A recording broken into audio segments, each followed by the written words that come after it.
You know that feeling, right? When you hear someone speak a foreign language and their accent is just flawless. It's pretty impressive. Take the Italian soccer star Federico Chiesa. After a big tournament, he did an interview in English, and suddenly nobody was talking about the game, they were talking about his accent. And that kind of kicks off this whole fascinating question about why we're so obsessed with perfection. And get this, a study from Ca' Foscari University put it perfectly. They said his accent was so good, it was like Italy had beaten England twice. It really highlights this thing we do, where we see a perfect accent not just as a skill, but as this amazing, almost competitive victory. But this whole obsession, it makes you wonder, doesn't it? Why are we so hung up on this native speaker ideal as the ultimate prize? And maybe more importantly, in a world that's all about connecting with people, is chasing that kind of perfection totally missing the point?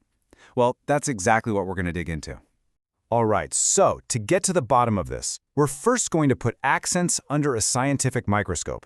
We're going to dive into a really detailed study that looked at exactly how and why specific pronunciation habits pop up when Italian speakers start learning English. So this study from Hawaii Pacific University didn't mess around. They weren't just guessing. They systematically recorded and analyzed 27 Italian learners of English to basically create a map of their most common, most stubborn pronunciation issues. The goal was simple: find the patterns. So how'd they do it? It was actually pretty clever. Every single person in the study read this exact same passage out loud, and the text itself is the key here. It's known as the Stella passage, and it's basically a linguistic obstacle course designed to make you use nearly every distinct sound in North American English, a perfect tool for finding errors. And the results were fascinating. The mistakes weren't random at all. They were incredibly predictable. For consonants, that buzzing Z sound often turned into a sharp S sound, so P's would sound more like peace. And yep, those famously tricky TH sounds in words like these and things, they almost always became a harder D or T sound. So the big question is, why these specific errors? Well, the main culprit is something linguists call L1 interference. Think of it this way. Your brain is wired for your first language, your L1. It knows those sound rules inside and out. So when you learn a new language, your brain tries to use the old rulebook on the new game. And when the rules don't match, you get these very predictable errors. Here's a perfect example to make this crystal clear. Take the word sleep. In English, that S is just, well, S. But in Italian, there's a rule that says if an S comes right before an L, you have to add a little buzz to it, making it a Z sound. So what happens? An Italian learner's brain, running on its native software, will predictably say "sleep." It's not a lack of effort. It's just a conflict in the programming. Okay, so that leads to the obvious question, doesn't it? If these are just old habits from your first language, then surely just moving to an English-speaking country for a few years should fix it. You just immerse yourself, and your brain overwrites the old rules, right? Well, the study looked into that exact idea. They compared the number of pronunciation errors each speaker made to how long they had actually lived in an English-speaking country. And the stats they got back were pretty surprising. Get this, even for the group that had lived there the longest, the correlation was only negative 0.3718. In statistics, that is a really weak connection. The takeaway here is massive. Simply living somewhere, even for decades, does not automatically give you a native accent. It's a huge language learning myth, completely busted by the data. So if immersion isn't the magic bullet, what's really going on?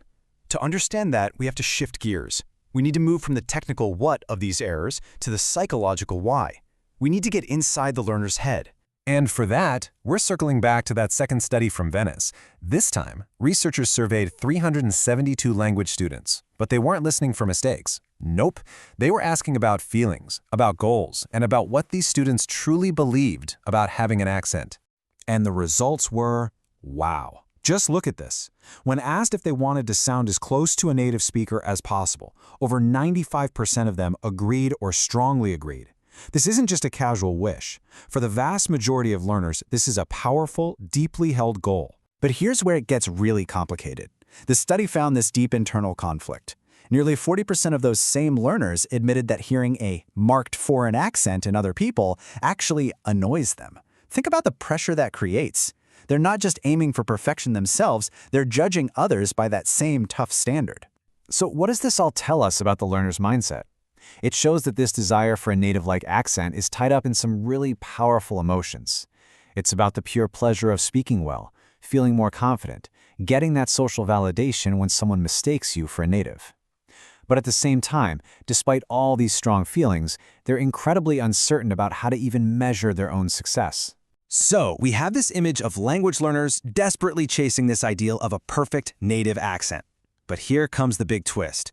While the learners are all running in one direction, the entire field of linguistics is starting to run in the other.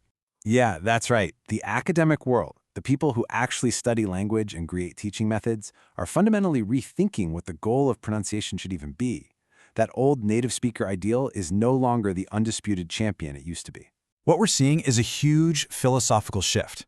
It's a move away from the nativeness principle, this idea that the goal is perfection and an accent is a flaw to be erased.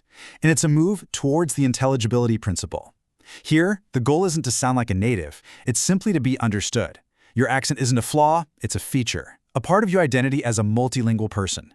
The focus shifts from perfection to pure communication. And this brings us full circle, right back to that first study. Remember that Z to S error, where peas sounds like peace? The study found it was one of the most stubborn errors, even in advanced speakers.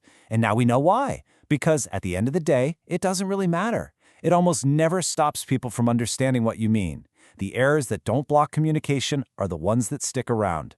This new focus is perfectly captured by this idea called English as a lingua franca, or ELF.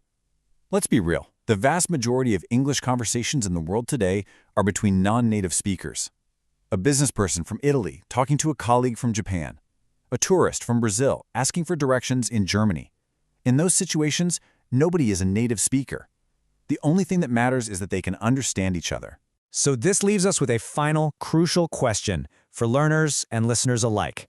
Is an accent really a flaw that needs to be fixed and erased? Or is it simply a feature of your unique linguistic journey, a part of your identity to be owned, as long as you can make yourself understood? The answer to that might just change the way we think about speaking altogether.